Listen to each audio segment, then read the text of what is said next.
살다 보면 속 썩인 일이 한두 가지가 아니죠. 근데 이 속 썩인 기준이 참 애매하긴 하지만 말입니다. 특히 속 썩이는 것은 부부 사이에 많죠. 안쪽에 있는 사람은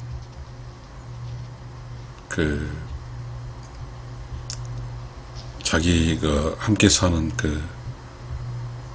부부 쪽으로부터 속썩임을 받거든요. 살다 보면 그런 것 같아요. 부부도 이렇게 어떠한 정도? 성의 기준으로 하면 세인트 말이죠. 덕과 지식을 기준으로 하면 다 단계가 다르니까요. 그러나 이 세상 먹고 살아야 되니까 자신이 수신제가 지국병체란 말이 있잖아요. 수신도 제가도 하지 않은 채 밖에 나가서 일하는 많은 사람들이 있잖아요. 그러다 보니까 밖에 나가서 스트레스를 받고 자기 수신도 되지 않았으니까 그래서 늘 그렇게 고주망태가 되거나 그렇죠. 그러다 보면 집에 있는 사람 혹은 뭐 어떤 역할에도 같이 살아야 되는 사람은 안타깝죠. 그런데 그 안타까운 그것이 이제 그렇게 밖에서 그렇게 수신제가 지구평천을 못한 채 밖에 나가서 살다 보니 끊임없이 무리수를 두잖아요. 되지 않으면 속이고 또 뭔가 이기기 위해서 술을 먹고 아무튼 생존하기 위해서 자신의 최대 힘을 발휘하는 거죠. 그 최대 힘을 발휘해서 생존을 하고 이렇게 이제 그런 과정에 이제 집에 와서 맞부닥치면 그게 많은 갈등 요인이 생기더라고요. 하루 종일 다른 곳에 살다가 그래서 저녁에 집에 들어오면 그 집에서 만나는 것은 충분히 갈등 요인이 생기죠. 어떤 사람은 이런 직업, 어떤 사람은 저런 직업, 서로 직업 속에 살다가 집에 오면 직업군이 아니라 이제 가정의 일원을 만나죠. 그런데 이제 역시 관성의 법칙이라는 게 있잖아요. 밖에서 생존하기 위해서 수신제가 지구평천도 되지 않은 채 밖에 나가서 일하다 보니까 끊임없이 고단하죠. 경쟁도 해야 되고 무능에 따른 질책도 받아야 되면서 그걸 이겨내기 위해서 이제 또 무리수를 두죠. 그런 무리수를 두는 것들이 쌓이고 그러면 성장할 수가 없어요. 그럼 성장하지 못한 그 모습이 이제 반드시 함께 있어야 할 사람과 있으면 함께 있는 사람은 매우 고단하고 힘들죠. 그 각자의 사람만 다르니까요. 법률적으로 함께 묶어놓은 그런 관계 속에 둘이서 살아야 되는데 한 사람의 삶이 또 잘 모르지만 어느 쪽인지 모르죠. 계속해서 속을 썩일 수 있거든요. 그러면 어떻게 살아야 될까요? 참 어렵죠. 이 답이 참 어렵더라고요. 속을 썩인 사람과 썩히는 사람이 있는데 절대로 썩힌 사람은 내가 잘못했다고 주장하고 맞아요. 근데 속을 썩이죠. 겉이 어떤 밖의 조건이 아니라 내면을 썩이는 거잖아요. 내면은 고통이잖아요. 속 썩인다고 그러잖아요. 참아주면 별일 없지만 내면에 썩으면 힘들면 고통 표판하면 별일이 있죠. 그래서 살다 보면 여러 일이 발생하고 그렇잖아요. 그래도 살아야 되잖아요. 늘 어떠한 좀 깨닫지 못한, 좀 성장하지 못한 채 돈을 벌기 위해서 살아가는 사람들은 그렇게 해서 이제 집에 와서 이렇게 살게 되면 평화가 깨지거든요.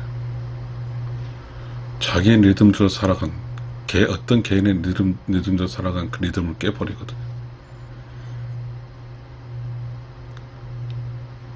세상 살다 보면 위로 받고 싶을 때 있어요. 위로 받고 싶으면 받으면 좋은데 위로 받는 것도 자존감 상할 수도 있거든요. 그래서 끊임없이 속을 썩여요. 왜냐하면 속을 썩이는 사람은 자신을 속을 내보치기 쉽지 않거든요. 그러다 보니까 끊임없이 속 썩인 사람이 있어요. 속 썩인 사람은 무슨 죄요? 그리고 속 썩인 사람은 각자 자신의 개인의 평화가 깨지거든요. 어떻게 해야 될까요? 영향을 받지 않고 안 하면 평화롭죠. 어떻게 영향을 받지 않을까요? 참 신기하죠. 영향을 받지 않고 사는 방법은 뭘까요?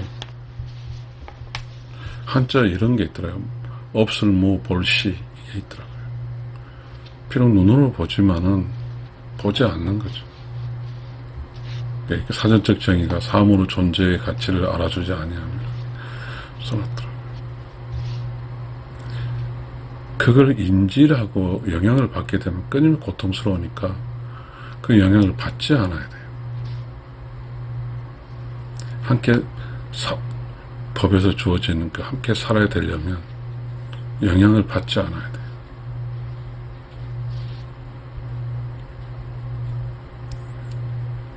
그렇게 살게 되면 평화롭게 살 수 있으니까요. 이렇게 서로 성장하면서 서로 아끼고 사랑하고 정을 주면서 같이 키워서 같이 성장하면 최고죠.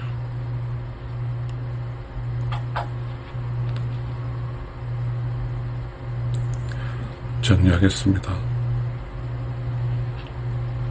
어차피 우리는 함께 살아야 되거든요. 함께 살다 보면 어떤 사람으로도 영향을 받아요. 그 영향을 받으면 평화가 깨지거든요.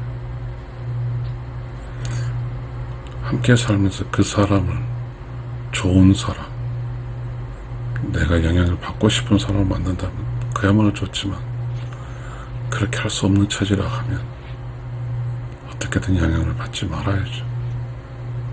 철학적인 용어를 모르지만 없을무 볼시 모화지경 내를 없애거든 모화지경 내가 없어지거든 아니면 무시 보지 않거든 뭐 이런 철학적인 방법이 있겠죠. 그러니까 매우 고차원 적인 삶을 살아야 될 것 같아요. 철학적인 삶. 사실 이 세상에서 기준점이 없거든요. 낮게 산 사람 낮은 기준이 있고 높게 산 높은 기준점이 있어요. 낮게 산 사람 기준점에서 잘못이 없고 그런 행동하는 거죠. 그대로. 그러나 좀 더 높게 산 사람 기준점 보면 속이 아프죠. 속앓이를 하는 거죠. 함께 살아가기 위해서는 그런 지혜가 필요할 것 같습니다. 함께 살아도 내가 없고 뭐하고 함께 살아도 보지 않고 무시고 그렇게 살면서 함께 사는 거죠. 잘못이 없는데요. 잘못이 없어. 어떤 기준점이 잘잘못 기준점이 없는 세상이잖아요. 각자의 삶은 최선을 다해 살거든요. 그건 잘못이 없는 삶이에요. 근데 그 최선을 다해 삶을 모았을 때 어떤 사람이 계속 힘들어요. 그 행동이 무지. 그 사람이 최선을 다해 산다고 하지만 그렇죠. 결국은 한 단계 높은 사람이 포용하며 사는 것이긴 하지만 말입니다. 포용해준다. 감싸준다. 품어준다 그래. 품어주고 살 수는 있지만 말이야. 품고 사는 것이 최고긴 해요. 그렇죠? 뭐하러 내가 없이 사는 것도 최고고, 무시로 보지 않고 사는 것도 최고고, 품어주는 것도 최고죠. 그러면 영향을 받지 않으니까 평화로운 거죠. 측은지심이 발동할 수도 있고요. 그런데